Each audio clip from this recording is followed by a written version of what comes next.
Good morning students, welcome to JR Max. நாம் இன்னைக்கு இந்த வீடியோல slacks exam 8th standard students எழுதக்கூடிய ஸ்லாக்ஸ் எக்ஸாமோட மாடல் क्वेश्चन பேப்பர் 2 அதை தான் பார்க்க போறோம். ஏற்கனவே மாடல் क्वेश्चन பேப்பர் 1 நான் யூடியூப்ல அப்லோட் பண்ணியிருக்கேன். JR Maxல போய் செக் பண்ணி பாருங்க. சோ இப்போ 2 குரிய ஆன்சர் நம்ம பார்க்க போறோம். மேக்ஸ் क्वेश्चंस குரிய ஆன்சர்ஸ் மட்டும் 21 क्वेश्चन. பின்வரும் கூற்றுகளில் எது சரியானது என்று எது ஃபால்ஸ் ஸ்டேட்மென்ட் அப்படினு கேக்குறாங்க. முழுக்களின் பெருக்கல் சமணி 0 ன்னு சொன்னது மட்டும் தான் தப்பு. மத்த மூணுமே கரெக்ட்டான ஆன்சர்ஸ் தான். பெருக்கல் சமணி எப்பவுமே 1 அப்படினு தான் சொல்லுவோம். ஓகே.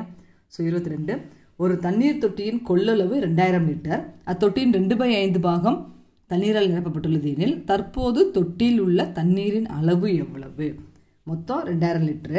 அதுல இப்ப எவ்வளவு ஃபில் பண்ணிருக்காங்க? 5ல 2 பாகம். சோ இன்டு 2/5 ன்னு போட்டா போதும். 5ஆம் வாய்ப்பில கட் பண்ணுங்க. இதனை மல்டிப்ளை பண்ணா ஆன்சர் 800 லிட்டர் அப்படினு சொல்லி வந்துரும்.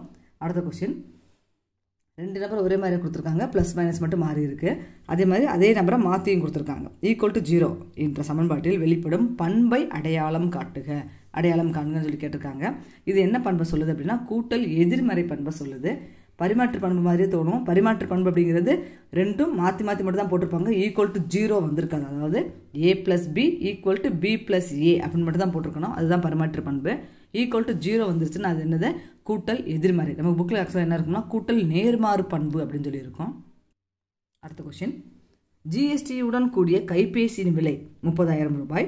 கைபேசிக்கு ஜிஎஸ்டி 18% எனில் மாநில மற்றும் மத்திய அரசுக்கு செலுத்த வேண்டிய ஜிஎஸ்டி தொகையை காண்க. இப்போ 30,000 ரூபாய்க்கு எவ்வளோ வரி அப்படின்னு நம்ம பார்த்துக்குருவோம். அந்த வரியோட சேர்ந்த அமௌண்ட் தான் இது. ஸோ 30,000 ரூபாய்க்கு 18/100 ஏன்னா 18% சதவீதம்னால பை 100 போட்டுக்கிறோம். ஈக்குவல் டு எவ்வளோ கட் பண்ணி பார்த்தீங்க அப்படின்னா 2 0 கட் ஆயிரும். 3 18 54 2 0 சேரும் 5400 ரூபாய். இது வந்து 18% வரி. இப்போ நமக்கு மாநில அரசுக்கும் 9% போக போகுது, மத்திய அரசுக்கும் 9% தான் போக போகுது இல்லையா?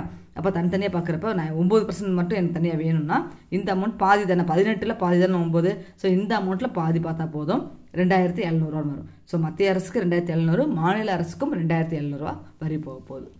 அடுத்த क्वेश्चन ஒரு இருசமபக்க முக்கோணத்தின் கோணங்களின் விகிதம் 1:1:2 எனில் அந்த கோணங்களை காண்க. விகிதங்கள் கொடுத்தாச்சு. 1:, எல்லாமே எக்ஸோட சேர்த்து எழுதிக்கிறோம். அப்போ 1x + 1x + 2x. முக்கோணத்தில் 3 கோணத்தையும் கூட்டா 180 டிகிரி நமக்கு நல்லா தெரியும். So 4x equal to 180 degree வந்துடும்.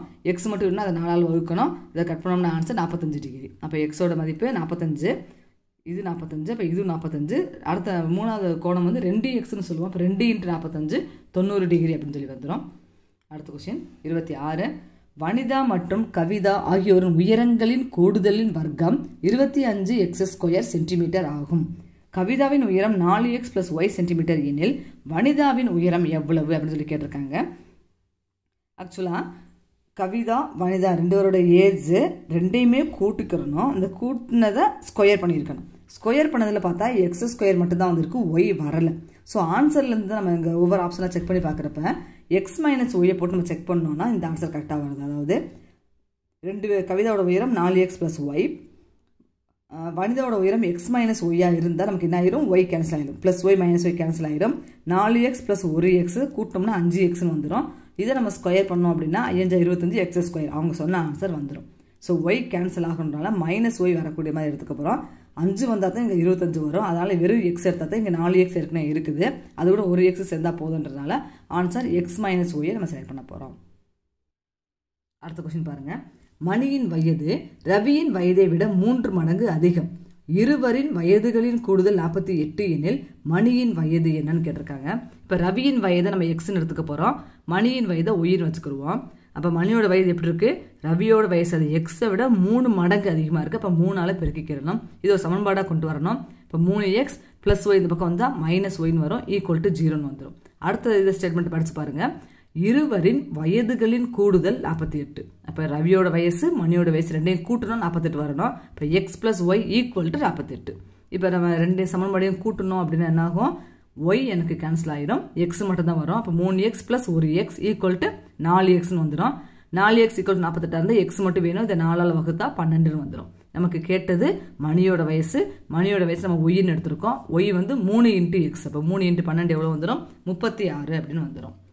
28வது क्वेश्चन படம் ABCDயின் பரப்பளவு ரொம்ப ஈஸியான क्वेश्चन தான். அவங்களே பாக்ஸாக போட்டு கொடுத்தாங்க. ABCD அப்படின்றப்ப நமக்கு ஃபுல்லாக எல்லா பாக்ஸுமே கவர் ஆகுது.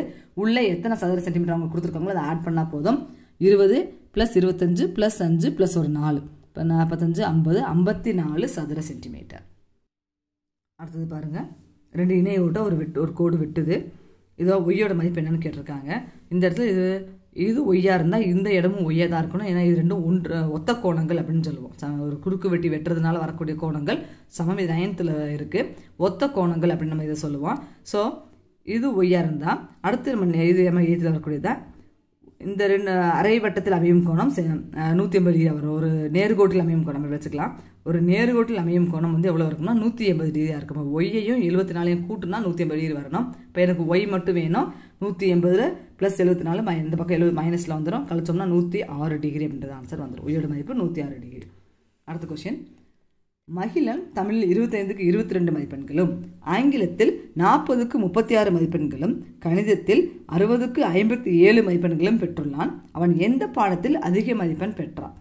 இதில் பார்த்தீங்கன்னா இதில் கொஞ்சம் ஓரளவு கெஸ் பண்ணியே போகிற மாதிரி இருக்குது. 60க்கு 57 அப்படிங்கிறது அதிகமாக தெரியுது. 25க்கு 3 மார்க் விட்டுருக்கான், 40க்கு 4 மார்க் விட்டுருக்கான், 60க்கு 3 மார்க் அப்படிங்கிறது தான் கண்டிப்பாக அதிகமாக வரணும். இருந்தாலும் எப்படி செய்கிறது அப்படின்ற மெத்தட் நமக்கு தெரிஞ்சுக்கணும். எல்லாமே 100க்கு மாற்றினா மட்டும் தான் நமக்கு ரொம்ப ஈஸியாக இருக்கும். அப்போ தமிழில் மார்க் எவ்வளவு? 25க்கு 22. அப்போ 100க்கு எவ்வளவு? கட் பண்ணி பாருங்கள், 88 வரும். அதே மாதிரி இங்கிலீஷில் 40க்கு 36 இருந்தால் 100க்கு எவ்வளவு? கட் பண்ணுங்கள், ஆன்சர் 90 வருது. கணக்கில் 60க்கு 57 இருந்தால் 100க்கு 95 மார்க் வருது. அப்போ இதில் அதிகமாக எடுத்திருக்காரு அப்படின்னா கணக்கில் தான் மார்க் அதிகமாக எடுத்திருக்காரு. ஓகே ஸ்டூடெண்ட்ஸ், வீடியோ உங்களுக்கு புரிஞ்சிருக்குன்னு நினைக்கிறேன். அடுத்தடுத்த மாடல் கொஸ்டின்ஸ் வரவும் நான் யூடியூப்பில் அப்பப்போயே அப்லோட் பண்ணுவேன். கீப் வாட்சிங். தேங்க்யூ.